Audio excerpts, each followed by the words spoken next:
Larry the Cable Guy, live, Saturday, September 7th, Belco Theater.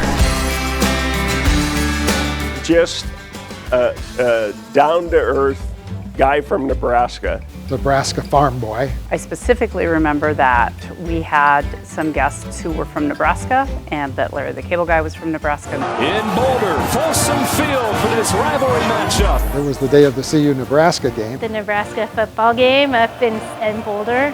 which he attended. And it was funny, our board was actually late to that show because we have a lot of CU alums on our board. Of course, I'm at Buffalo. Go Buffs! And so our board was at the hotel beforehand, waiting for the game to end. And we were like, okay, it's time to go, it's time to go. Okay, one more play. And finally I said to the bartender, turn off the TV, we gotta go. End zone! I think Boulder might have won. And Colorado, back from the dead, wins a classic. And CU ended up winning that game. Larry the Cable Guy is the guy that I expected. I had seen him just on TV with Jeff Foxworthy. I thought he was really, truly funny, a kind of an aw shucks, just a real person. That's another one I didn't quite know what to expect. I knew he was the voice of the tow truck in Cars. But you never leak oil. Yeah, but I ain't perfect. Don't tell nobody, but I think my rust is starting to show through. Hey! But he was a great guy. He was really good. He had a great opener, Nick Hoff, who also did a really, really good job on that show. And it was, that show was really good.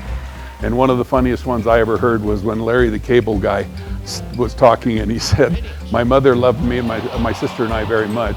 In fact, she insisted on homeschooling us so we know we'd have the best. And he said that, I graduated Second in my class.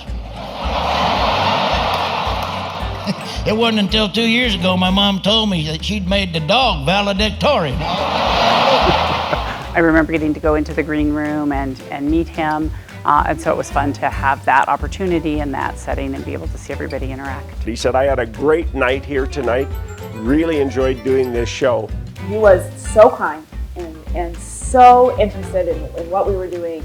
Sat down, had a long conversation with me backstage just about foundation and what we do and how we support kids. And he was really just a great guy. You know, a nice, generous person. We enjoyed him. After the show, he was getting on his bus because he lives in Omaha, and they were driving through the night, so he'd be home to go to church with his wife the next morning. And I thought, wow, this guy is a cut above. Probably the last thing about Larry the Cable Guy is from that show on, to the dismay of the people I work with, I always say, we're gonna get her done. Get her done. Get her done. Get her done.